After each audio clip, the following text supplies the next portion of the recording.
ሰላም እንደምን አላችሁ ውድ የያያ ኮንስትራክሽን ቤተሰቦች። ዛሬ እንግዲህ የምናየው የክራቻሪ አሰራር ነው ማለት ነው። ኮለን ከመስራታችሁ በፊት መጀመሪያ ቼክ ማድረግ ያለባችሁ የክራቻሪ አሰራር ነው። ክራቻሪ እንዴት ነው የሚሰራው የሚለውን በዛሬው ቪዲዮችን የምናይ ይሆናል ማለት ነው። ለዩቲዩባችን አዲስ ከሆናችሁ ፎሎ ማድረጋችሁን አይረሳ።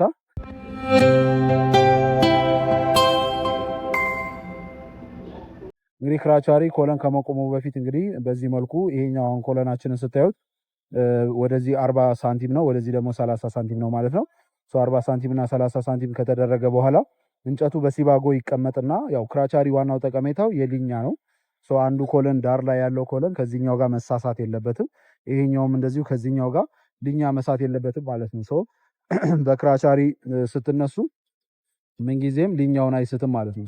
እዚህ ጋር እንደምታዩት አሁን የጀርባውን እንጨት እዛ ጋርም የጀርባ እንጨት ተቀምጧል። ያ የተቀመጠው በምንድነው? በሲባጎ ነው።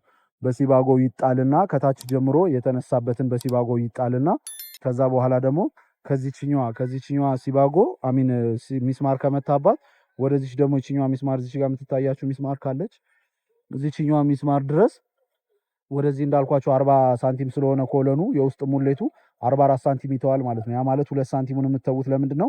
ለፕላይውዳችሁ ነው። ፕላይውዳችሁ ባለ 18 ከሆነ 18 ሚሊም ከሆነ 18 ያው 2 ሚሊም ነው። 2 ሚሊም 4 ሳንቲም ትሆናለች። 4 ሳንቲም ከነገና ደግሞ የኮለን ደብዛቸው አለ። አጠቃላይ ስንት ይሆናል ማለት ነው? ወደ 44 ሳንቲም ይሆናል ማለት ነው። በዚህ በኩልም ተመሳሳይ እንደዚሁ እቺኛዋ 30 ከሆነች በውስጥ በኩል የሚታፈን ስለሆነ እሷ ደግሞ 30ዋን ትጠብቃለች ማለት ነው። በዚህ በኩል 30ዋን ትጠብቃለች፣ በዚህኛው በኩል ደግሞ ይወጣል ማለት ነው። ፎርምወርኩ በዚህ መልኩ ነው የምትሰሩት። ከዛ በኋላ አሁን እንደምታዩት በአራቱም ሳይድ ክራቻሪው መጥቶ ጨረሰ ማለት ነው። በአራቱም ሳይድ እንደዚህ ሚስማሩ መጥቶ ከጨረሰ በኋላ አሁን ደግሞ የሴንተሯን ማከፋፈል ነው የሚቀረው።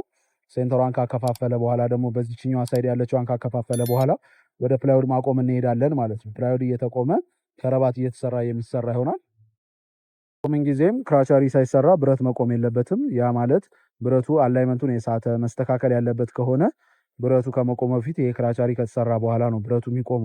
አለበለዛ ልክ ይሄኛው ክራቻሪ ብረቱ ላይ የሚመጣ ከሆነ ብረቱን ለማጠፍም ለምንም ለማስተካከል የማያመች ሳይነስ ሲቹዌሽን ውስጥ ልትገቡ ትችላላችሁ። ምክንያቱም ላይ ብረቱን በሚጨምሩበት ሰዓት ላይ ኦቨርላፑ ላይ ሊያስቸግራችሁ ስለሚችል ማለት ነው። በዚህ መልኩ ቦክሱን ከገደለ በኋላ እዚህ ጋር ሴንተሯን አሁን እንደምታዩት አሁን በመዶሻ የመታት ምንድነች? ሴንተር ነች ማለት ነው። ከታች ጀምሮ ሴንተሯን ቼክ ያደርጋል። እዚህ ላይም 22 መሆኑን ቼክ ካደረገ በኋላ 22 ላይ ይመታል ማለት ነው። የ44 ሴንተር የሚሆነው 22 ነው። ሴንተራችን ይሄ ነው የሚሆነው ማለት ነው። በዚህ መልኩ ብረታችንን ሴንተሩን ጠብቀን እንድናስቀምጥ ያደርገናል ማለት ነው።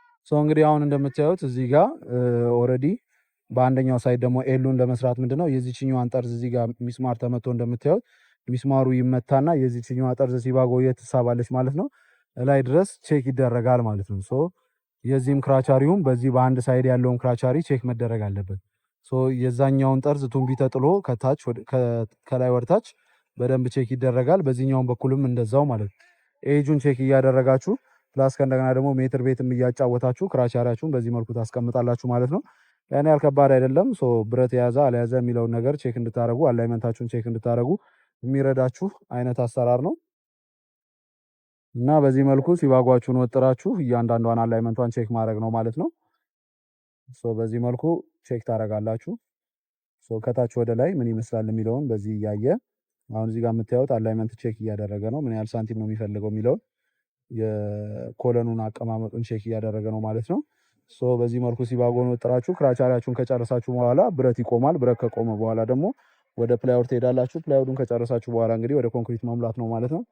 እንግዲህ ክራቻሪ ይሄን ይመስላል። ብዙ ከባድ ነገር አይደለም። አላይመንት ቼክ ማድረጊያ ነው ዋናው ጠቀሜታው።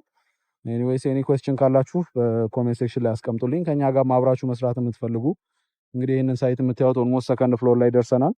በ3 ወር ባልሞላ ጊዜ ውስጥ እንግዲህ ሰከንድ ፍሎር ሞልተን አሁን ወደ ሰርድ ፍሎር ልንጨርሰው ነው። ኦልሞስት ቶፕ ታይም ቢም ነው ያለው። ከኛ ጋር አብራችሁ መስራት የምትፈልጉ ኤኒ ታይም በዋትስአፕም በቴሌግራምም በኖርማል ስልካችንም ደውላችሁ ልታገኙ ትችላላችሁ ማለት ነው። ለረባን ቆይታ ከልብ አድርጌ አመሰግናለሁ ማለት ነው።